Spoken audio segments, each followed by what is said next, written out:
துறைமுகங்களில் ஒன்றாக மெரினா கடற்கரை விளங்குவதால் 2021-22ஆம் ஆண்டு வெளியிடப்பட்ட அறிவிப்பின்படி கடற்கரைகளின் தரம், தகவல் மற்றும் பாதுகாப்பு சேவையை உயர்த்த, மாசுபாட்டை குறைக்க அடுத்த 5 ஆண்டுகளில் 10 கடற்கரைகளுக்கு சர்வதேச நீலக்கொடி தர சான்றிதழ் பெறுவதற்கான நடவடிக்கைகள் மேற்கொள்ளப்படும் என தமிழ்நாடு அரசு தெரிவித்திருந்தது.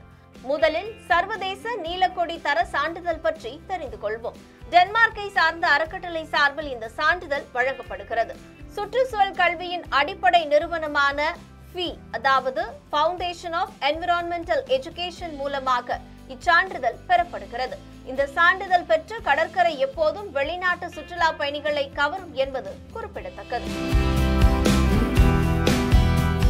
நம்முடைய கோவளம் கடற்கரை நீலக்கொடி சான்று பெற்றிருக்கின்ற காரணத்தினால் நம்ம மெரினா கடற்கரை மிக பழமையான கடற்கரை, உலகத்திலே 2வது பெரிய கடற்கரை. இதுக்கு நீலக்கொடி சான்று பெற வேண்டும் என்று உடனே அதுக்கான பணியில் ஈடுபடுகள் என்று அறிவுறுத்தியதன் அடிப்படையில் இப்போ அதுக்காக தான் இப்போ சொன்ன இந்த பியூட்டிஃபிகேஷன் மெரினா கடற்கரை அழகுபடுத்த விதமாக அவருடைய அந்த டேர்ம்ஸ் அண்ட் கண்டிஷன் நீல வண்ண கொடி சான்று பெறுவதற்கு அவர்கள் விதிக்கின்ற அது விதிமுறைகளுக்கு ஏற்ப கடற்கரையை மேம்படுத்த தான் இப்போது நான் சொன்னபடி கேமராக்கள் பொருத்துவது, மணலை அவர்கள் பொதுமக்கள் தங்கிவிட்டு செல்கின்ற போது ஏற்படுகின்ற அந்த கழிவுப் பொருட்களை அப்புறப்படுத்துவது, அவர் பொதுமக்கள் தேவையான கழிப்பிட வசதிகளை ஏற்படுத்தி கொடுப்பது, அவர்களுக்கான லாக்கர் ரூம், அவருடைய அவர் கொண்டு வர பொருட்களை வைப்பதற்கான லாக்கர் ரூம்ஸ் ஏற்படுத்தி கொடுக்கிறது, தாய்மார்கள் கை குழந்தை வருகின்ற தாய்மார்கள் பால்டுவது தனி அறைகள், அவர்கள் அமர்ந்து கடற்கரை ரசிப்பதற்காக அவர்களுக்கு அந்த நிழற்குடைகள், அவர்கள் அமர்ந்து செல்வதற்காக அந்த பாம்போ ட்ரீஸுடைய அந்த இருக்கைகள், இதெல்லாம் அந்த நீலவன கொடியை சான்று பெறுவதற்காக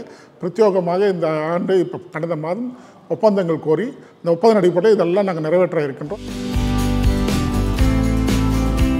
பாதுகாப்பான சூழல், நீரின் தரம், சுற்றுலா பயணிகளுக்கான பாதுகாப்பு, பொதுமக்கள் குளிப்பதற்கான தகுந்த இடம், சுற்றுச்சூழல் மற்றும் குப்பைகள் மேலாண்மை, கடல் நீரில் நீல நிறம் தன்மை உள்ளிட்ட 30க்கும் மேற்பட்ட அம்சங்கள் இருக்கும் கடற்கரைக்கு மட்டுமே இந்த சான்றிதழ் வழங்கப்படுகிறது. இந்த சான்றிதழ் பெற்றால் அந்த கடற்கரை உலகில் அழகான கடற்கரை மற்றும் சுத்தமான கடற்கரை என்பது பொருள். அதன் அடிப்படையில் இந்தியாவில் 10 கடற்கரைகளுக்கு இந்த நீலக்கொடி தர சான்றிதழ் வழங்கப்பட்டுள்ளது. தமிழ்நாட்டில் சென்னை கிழக்கு கடற்கரை சாலையில் உள்ள கோவளம் கடற்கரை மற்றும் புதுச்சேரியில் உள்ள ஈடன் கடற்கரையும் இந்த நீலக்கொடி தர சான்றிதழை ஏற்கனவே பெற்றுள்ளது என்பது குறிப்பிடத்தக்கது. இதன் வரிசையும் தற்போது மெரினா கடற்கரையும் இணைய உள்ளது என்பது கூடுதல் சிறப்பு. சென்னை மெரினா கடற்கரை பகுதியில் நடைபாதை, மிதிவண்டி தடங்கள், விளையாட்டு பகுதி, படகுத்துறை, கண்காணிப்பு கோபுரம், பாரம்பரிய தாவரங்கள், ரோப் கார் குறித்தான ஆய்வு போன்ற திட்டங்களும் செயல்படுத்தப்பட உள்ளது. சென்னை மெரினா கடற்கரை நீலக்கொடி சான்றிதழ் பெறுவதன் மூலம் வழக்கத்தை விட அதிக சுற்றுலா பயணிகள் வருவதற்கான வாய்ப்புகள் உள்ளன. மாண்புமிகு முதலமைச்சர் அவர்கள், நம்முடைய துணை முதலமைச்சர் அவர்களும், நம்முடைய நகராட்சி நிர்வாகத்துறை அமைச்சர் அவர்களும் மாண்புமிகு முதலமைச்சர் அவர்கள் தெளிவுபடுத்தியிருந்தார். நம்ம கடற்கரையை எப்படியெல்லாம் அழகுபடுத்த வேண்டும், அதற்கான பணிகளை ஈடுபடுங்கள் என்று சொன்னவரை நாம் துணை முதலமைச்சரும் நம்முடைய நகராட்சி நிர்வாகத்துறை அமைச்சரும் அந்த ஆலோசனை அவர்களுடைய அளித்த ஆலோசனை பிரகாரம் இன்றைக்கு இந்த மெரினா கடற்கரையில் ஒரு வழக்கு ஒன்று நீதிமன்றத்தில் இருக்கின்றது. அந்த வழக்கு விரைந்து முடிந்து அந்த நீதிமன்றம் தெரிவிக்கின்ற கருத்துக்கள் அடிப்படையிலும் நீதிமன்றம் தெரிவிக்கிற அந்த உத்தரவுக்கிறப்ப அந்த கடைகளெல்லாம் ஒழுங்குபடுத்தியவுடன் அந்த மெரினா கடற்கரையை மிக சிறப்பாக அவர்கள் பொதுமக்கள் அமர்ந்து அதை ரசிக்கின்ற வகையில் முதியோர்கள், சீனியர் சிட்டிசன் அமர்ந்து அந்த கடற்கரை ரசிக்கின்றவர்களுக்கு அவர்களுக்கு open air theatre, food court, அமர்ந்து சாப்பிடுவதற்கு ஃபுட் கோர்ட்டு, பெரியவர்கள் அமர்ந்து ரசிப்பதற்கான பிரத்யேக இருக்கைகள், அது மட்டும் இல்லாமல் சிறுவர்கள் விட அதுக்கு பிளே ஏரியா, அதாவது அது கூட நாங்கள் இந்த லூப் ரோடுன்னு சொல்கின்ற அந்த சாலைகள் அமைக்கலாம் என்று அதுக்கு யோசனையும் இருக்கின்றது. அது மட்டும் இல்லாமல் அங்கிருந்து லூப் சாலை வழியாக சென்று வருவதற்கான அந்த ரோப் கார் திட்டமும் நம்ம திட்டத்தில் இருக்கிற. அதுக்காக தான் கடந்த வாரம் கூட நாங்கள் அந்த ரோப் காருடைய அமைப்பதற்கான சாத்தியக்கூறுகள் அதை பற்றி ஆராய்ந்து எங்களுக்கு அறிக்கை அளிப்பதற்காக PMC என்கின்ற அந்த கான்ட்ராக்டர் அதை நாங்கள் ஒப்பந்தம் கோரியிருக்கின்றோம்.